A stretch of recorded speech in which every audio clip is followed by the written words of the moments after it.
क्या आपने financial year 2021 से 22 में टैक्स सेविंग के लिए पर्याप्त इन्वेस्टमेंट कर लिया है? आपको एक बार इसकी जांच कर लेनी चाहिए। अगर आपने पूरा इन्वेस्टमेंट नहीं किया है तो 31 मार्च से पहले कर सकते हैं। उसके बाद नया फाइनेंशियल ईयर शुरू हो जाएगा और हम आपकी इसी काम में मदद कर रहे हैं। आपको ये देखना होगा कि आपने इनकम टैक्स एक्ट 1961 के सेक्शन 80C का पूरा इस्तेमाल किया है या नहीं। इस सेक्शन के तहत सालाना 1.5 लाख रुपए तक का इन्वेस्टमेंट कर टैक्स छूट का लाभ उठाया जा सकता है।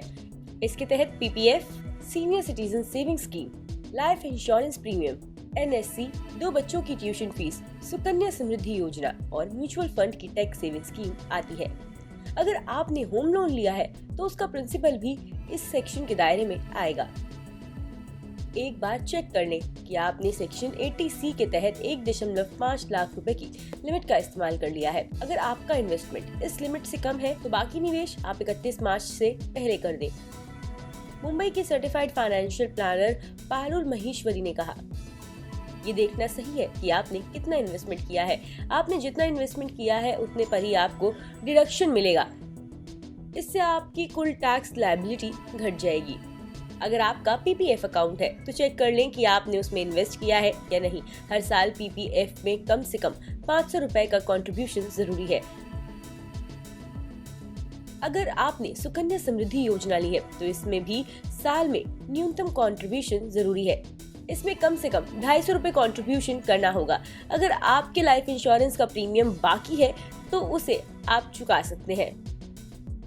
इससे आपकी पॉलिसी जारी रहेगी और डिडक्शन का भी फायदा मिलेगा। जी हाँ, जल्दबाजी में आपको टैक्स बचाने के लिए होम लोन लेने या ट्रेडिशनल लाइफ इंश्योरेंस पॉलिसी लेने की जरूरत नहीं है। ये लंबी ड्यूरेशन के कमिटमेंट्स होते हैं। इसके लिए सोच समझकर ही इनके बारे में फैसला करना ठीक है। ऑप्टिमा मनी मैनेजर के फाउंडर और मैनेजिंग डायरेक्टर पंकज मठपाल ने कहा, अगर आप जल्दबाजी में हैं तो आप NSC और म्यूचुअल फंड की टैक्स सेविंग स्कीम में इन्वेस्ट कर सकते हैं। अगर आपने 80C के तहत पूरा इन्वेस्ट कर लिया है तो आप NPS में अतिरिक्त 50,000 रुपए इन्वेस्ट कर सेक्शन 80CCG1B के तहत डिडक्शन का दावा कर सकते हैं। थोड़ा रिस्क लेने वाले इन्वेस्टर्स के लिए म्यूचुअल फंड की ELSS स्कीम सही है, लेकिन चूंकि ये इन्वेस्टमेंट शेयर से जुड़ा है जिससे कई निवेशक इसमें जोखिम देख सकते हैं, लेकिन पॉलिसी खरीदने पर सालाना 25,000 रुपए खर्च कर टैक्स छूट का लाभ उठाया जा सकता है। आप खुद, बच्चों और पत्नी के लिए मेडिक्लेम पॉलिसी खरीद सकते हैं। इसके 25,000 रुपए तक के प्रीमियम पर आपको टैक्स छूट मिलेगी। सीनियर सिटीजन के लिए मेडिक्लेम पॉलिसी खरीदने के लिए सालाना 50,000 रुपए के प्रीमियम पर डिडक्शन की इजाजत है।